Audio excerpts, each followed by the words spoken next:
Salam, salam sejahtera untuk kita semua. Salam berjumpa kembali. Di sini saya akan membahas mengenai tugas review buku ke-9 dengan mata kuliah kajian seminar masalah-masalah sosial. Sebelum itu, saya memperkenalkan, nama lengkap saya Paulus Kulabora, kelas B, semester 7 reguler sore, dengan tema konflik etnis dan politik internasional. Konflik etnis di panggung dunia. Konflik etnis bukanlah fenomena baru sejak awal sejarah manusia. Komunitas yang diorganisir berdasarkan dugaan kesamaan keturunan, budaya masa depan, dan takdir telah hidup berdampingan, bersaing dan bentrok. Namun, hal baru konflik etnis di akhir abad ke-20 dan awal abad ke-21 tidak terletak dalam adanya konflik antar suku, tetapi dalam intensitas dan manifestasi global dari konflik itu.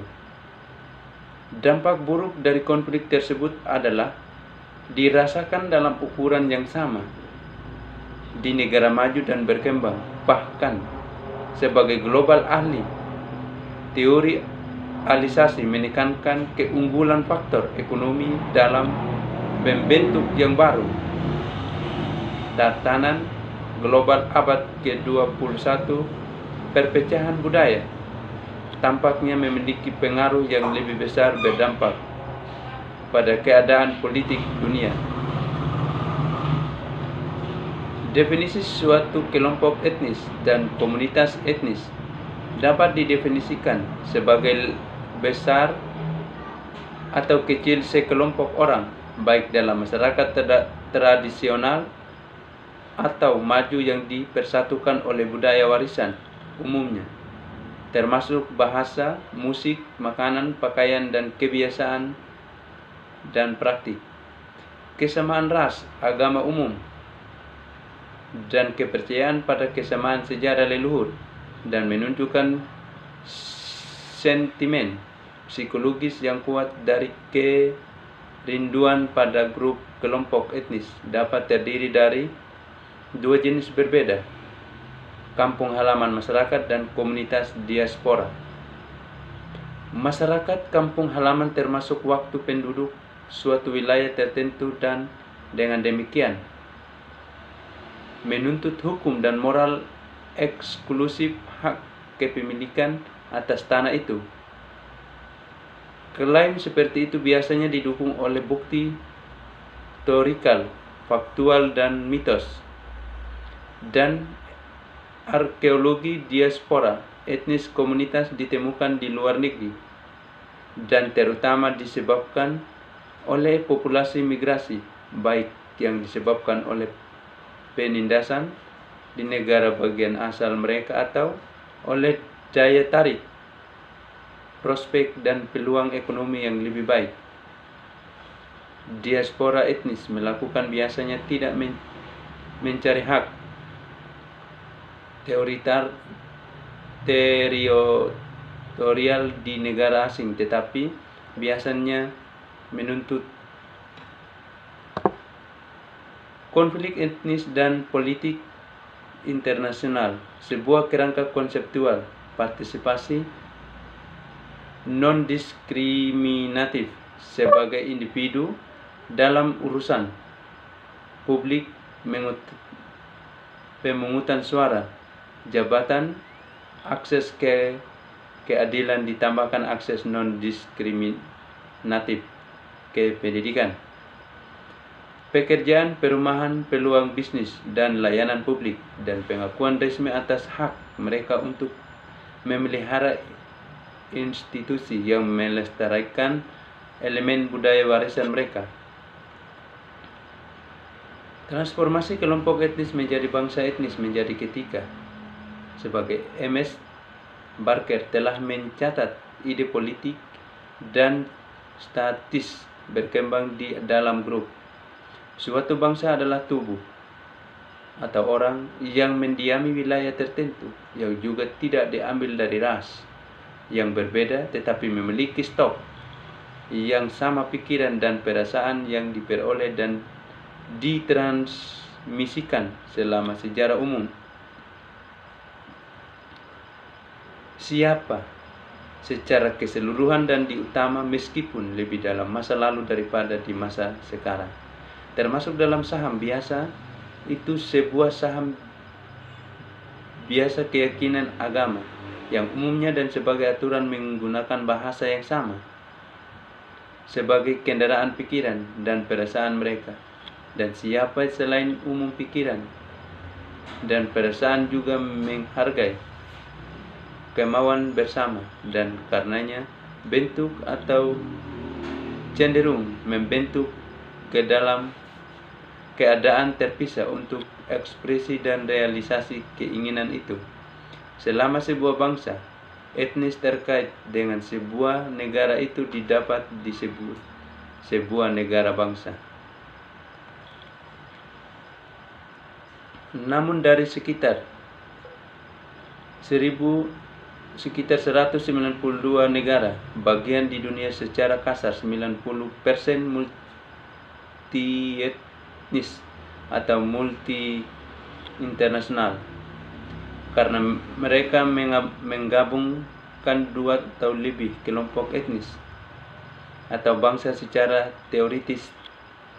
Definisi Barker tentang bangsa menyiratkan hal itu negara adalah hasil alami dari penentuan nasib sendiri nasional, keinginan bangsa dan ambisi untuk mempertahankan dan mengatur dirinya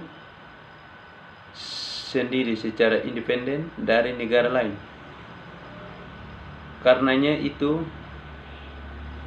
akan logis untuk mengasumsikan bahwa pembentukan negara-negara mendahului pembentukan negara bagian sejauh menyangkut Eropa dan Amerika Utara. Pembentukan negara sepertinya yang terjadi lebih dulu, yang kemudian memberikan insentif dan momentum bagi pembentukan negara modern. Namun di negara berkembang, prosesnya kebanyakan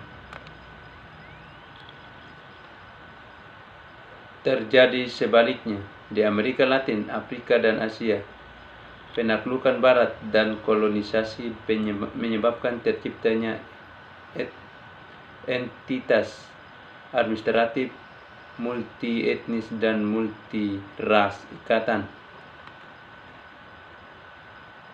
Pembangunan bangsa adalah tugas kompleks yang dapat dilanjutkan melalui salah satu dari 2 hal tersebut. Pertama, sebuah bangsa dapat dipahami dalam istilah etnis semata. Jika dipahami demikian, bangsa akan mendefinisikan keanggotaan individu dan kesetiaan kepada bangsa dalam istilah dari garis keturunan dan budaya pernah keluar dari dalam skema seperti itu. Anggota kelompok etnis minoritas tidak bisa berharap untuk menjadi bagian dari kelompok nasional mayoritas atau dominan. Jelaslah pembentukan bangsa etnis di negara multi etnis dengan mengesampingkan etnis minoritas, kelompok dari kelompok nasional dominan atau inti, hampir tidak dapat diharapkan untuk mendukung lebih mengutamakan harmoni dan perdamaian antar etnis.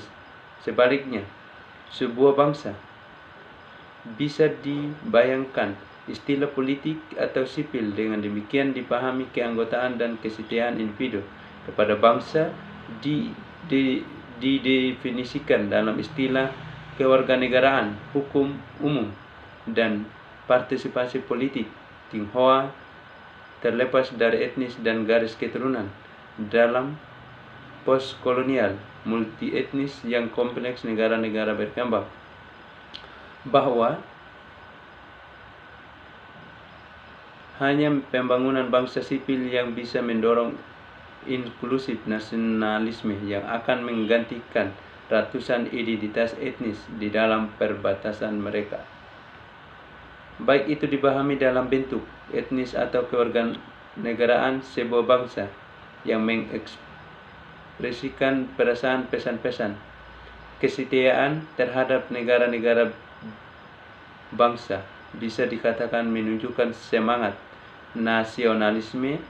Masalah konseptual telah mengganggu istilah nasionalisme sejak saat itu.